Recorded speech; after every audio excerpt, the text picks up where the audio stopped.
किसने सिखाया? तीर्थंकर भगवान ने सिखाया। इसलिए अकेला रहना अभिशाप नहीं है। अगर कभी अकेले पड़ जाओ तो सोचना ये हमारे लिए बड़े सौभाग्य की बात है। चलो बहुत अच्छा है। सुन रहे हो कि नहीं? ऐसी बातें तुम्हें अच्छी नहीं लगती होंगी। हाँ, एक घटना, सत्य घटना आपको बता रहा हूं। एक अच्छा व्यक्ति था जो पेशे से इंजीनियर था, है ना। उसके बच्चे भी थे, वह धर्म भी करता था और मुनि महाराजों के संगति में, सानिध्य में भी रहता था। संयोग से उसके सभी बच्चे इधर उधर थे, सबकी जॉब लग गई थी, घर में पत्नी के साथ रहता था और पत्नी का भी एक दिन देहांत हो गया। सुनते हो? अब क्या करे वो? जब उसकी पत्नी का देहांत हो गया तो सब लोग उसको देखते हैं कि ये रो रहा होगा, घबरा रहा होगा। वो बिल्कुल शांत था। सुन रहे हो कि नहीं? तुमको नहीं सुनाना, उनको सुनाना। हाँ, सुनाई तो पड़ रहा है तुम लोगों को? क्यों शांत था? उसने मुनियों के सानिध्य में रह करके इतना सीख लिया था कि उसका मन था कि मैं भविष्य में कभी ना कभी ऐसे ही मुनिव्रत धारण करूं, लेकिन उसे मन में इस तरह की शक्ति नहीं आ रही थी। और जब उसकी पत्नी का देहांत हो गया तो उसने मन ही मन उस समय पर विचार कर लिया, अब मैं नियम से मुनि महाराज बनूंगा और मुनि महाराज बनकर के ही इस देह का त्याग करूंगा, सल्लेखना मरण करूंगा। सुनते हो? और उसने अपने जीवन में वास्तव में ऐसा ही किया। अपने जीवन में उसने मुनि दीक्षा धारण की, सल्लेखना मरण किया और उसने अपने आत्म कल्याण की वह राह चुन ली। पत्नी के वियोग में वह दुखी नहीं हुआ, गाना नहीं गाया। सुन रहे हो? न रोया, न दूसरी शादी की बात की। ये सब विचार उन लोगों के होते हैं जो अज्ञानी होते हैं। ज्ञानी लोग हमेशा जब भी कभी अपने समय में कोई भी इस तरह का प्रतिकूल वातावरण आता है तो वो हमेशा धर्म का सहारा लेते हैं। हर प्रतिकूलता को भी वह एक सौभाग्य मानते हैं। और ये भी एक सोच होती है, जैसे पत्नी सोच सकती है, पति सोच सकता है, वैसे कोई भी पत्नी भी सोच सकती है। ऐसी भी स्त्रियां होती हैं जो किसी भी तरह से पति का वियोग हो जाने पर फिर कोई दूसरी बात नहीं सोचती। क्या विचार करती हैं? अब तो हमको भी आर्य का व्रत धारण करके अपना आत्म कल्याण करना है।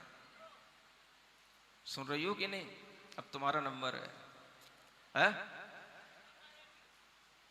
बड़े बड़े विद्याधर राजा, बड़े बड़े चक्रवर्ती जैसे सम्राटों के भी जब मरण हो जाते हैं तो उनकी हजारों हजारों पत्नियां होती हैं। ऐसा नहीं है कि फिर वे दूसरी शादी करने के लिए मुंह देखती हो इधर उधर। क्या कर लेती हैं? क्या कर लेती हैं? आर्य का दीक्षा लेकर के आत्म कल्याण की राह चुनती हैं, दूसरा विवाह करने की नहीं सोचती। सुन रही हो कि नहीं? क्या सुन रही हो? कसम खा लो आज। कसम, कसम खाते जानते हो? जीवन में जिनने विवाह कर लिया है तो एक विवाह होने के बाद में हम कभी दूसरा विवाह करने की नहीं सोचेंगे। ये पाप है, महापाप है। चाहे कितनी उम्र में हो जाए, कुछ भी वियोग हो जाए। अपने घर में अपनी बेटियों के साथ भी अगर ऐसा हो जाए तो उनको भी प्रेरित नहीं करेंगे, बेटी अब क्या होगा तेरा, इतनी बड़ी उम्र है, किसके सहारे रहेगी, कहां रहेगी, कौन तेरे को देखेगा, कौन तेरा पालन करेगा। ये पाप करने की बुद्धि आप लोगों में आती है। और कई बार मुझे ऐसे प्रसंग सुनने पड़ते हैं जब बेटी नहीं चाहती कि मेरा विवाह हो, लेकिन उसके माता पिता, सास ससुर उससे जबरदस्ती विवाह करने के लिए, दूसरा विवाह करने के लिए प्रेरित करते हैं। कोई माता पिता ये नहीं कहते बेटा तेरे लिए कोई बात नहीं, जितना तुझे धर्म से, तेरे पुण्य से, तो अब तू धर्म की राह पर चल, दोबारा स्त्री का विवाह होना बहुत बड़ा पाप कहलाता है। इस पाप की राह पर कभी मत चलना। चल, मैं तुझे मुनि महाराज के पास ले चलती हूँ, आर्यका के पास ले चलती हूँ और वहां पर तुझे व्रत दिला देती हूँ। आजीवन ब्रह्मचर्य व्रत लेकर के तू अपना आत्म कल्याण करने के लिए तत्पर हो जा। सुनती हो कितनी ऐसी अम्माएं हैं,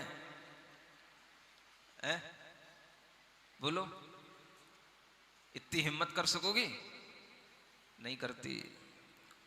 खुद भी पाप के भाव रखती हो, बच्चों को भी पाप में ही डालती हो, और जब कभी ऐसे प्रसंग आते हैं तो उल्टी ही शिक्षा देती हो। ये सीखना चाहिए कि हम अगर इस प्रकार से कभी भी धर्म की शरण में नहीं जाएंगे तो उस जीव को कभी भी संसार के भी सुखों की प्राप्ति नहीं हो सकेगी। संसार के भी सुख धर्म की शरण में आने से मिलते हैं। और जो प्रसंग हमारे जीवन में किसी भी कारण से धर्म की ओर प्रेरित करने वाले हों, अगर हम उन प्रसंगों पर भी फिर से भोग में, राग में, संसार के सुख में लगते हैं तो फिर हमारे लिए धर्म कब आएगा? तो अनेक ऐसे जीव होते हैं जो अपने जीवन में इस तरह के प्रसंगों में धर्म धारण कर लेते हैं और अपने जीवन को भले ही एकाकी जीवन जीना पड़े लेकिन उसके लिए भी तैयार रहते हैं और धर्म को नहीं छोड़ते। इस तरह की बुद्धियां हमारे अंदर आना चाहिए, तब हमारे लिए कोई अच्छा आत्म कल्याण का मार्ग, भगवान ऋषभ देव का मार्ग हमें प्राप्त हो सकता है। सुनाई पड़ रहा है कि नहीं आप लोगों को? ऐसी बातें समझ में आती कि नहीं आती? बोल ना रहा, कोई भी नहीं बोल रहा। आती हैं? क्या करोगे फिर? कभी ऐसे प्रसंग आएंगे तो कभी कह सकोगे किसी से, बेटा चल तुझे किसी धर्मात्मा मुनि महाराज की शरण में ले चलते हैं, तू धर्म की शरण में रह करके अपना जीवन व्यतीत करना, तेरे लिए कोई दुख नहीं होगा और जो कुछ भी होगा उसकी जिम्मेदारी हम लेते हैं, लेकिन तू दोबारा कोई भी विवाह आदि के चक्कर में पड़ करके पाप कमाने का कोई भाव मत कर। बताओ, इतना बोल पाओगे कभी? बोलो। सास भी बोल लें, ससुरे भी बोल लें। क्यों ससुरो? हैं? बोलोगे कि नहीं? सबकी बुद्धियां हमेशा राग में, मोह में पड़ी रहती हैं और हम भगवान की जय जयकार बोलते रहते हैं, लेकिन हम उनसे सीखते कुछ भी नहीं। ये सीखने की चीजें हैं। इतना बड़ा भरा परिवार होने के बाद भगवान ऋषभ देव को जब वन में जाकर के बैठना पड़ा तो भी उन्हें कोई भी आकुलता नहीं हुई, कोई क्षोभ नहीं हुआ, किसी की याद नहीं आई। कितना उनका जीवन विशुद्ध रहता होगा कि एक क्षण पहले जो घर परिवार के साथ बैठ करके राज दरबार में बैठ करके सिंहासन पर बैठ करके राजकाज करते थे, अगले ही क्षण जाकर के वन में बैठ करके एक सामान्य सी पत्थर की शिला पर बैठ करके नग्न दिगंबर होकर के आत्म शांति के भाव से कैसे सुंदर दिखाई दे रहे हैं। देखो कैसे बैठे हैं, देख रहे हो? बस ऐसे ही हाथ पे हाथ रखे बैठे हैं, आंखें बंद किए हैं। कौन आ रहा है, कौन जा रहा है, कौन किस तरह से हमसे बात करना चाह रहा है, कोई से प्रयोजन नहीं। और इस तरह की उन्होंने अपने मन में अवधारणा बना ली, मुझे 6 महीने तक ऐसे ही आत्म ध्यान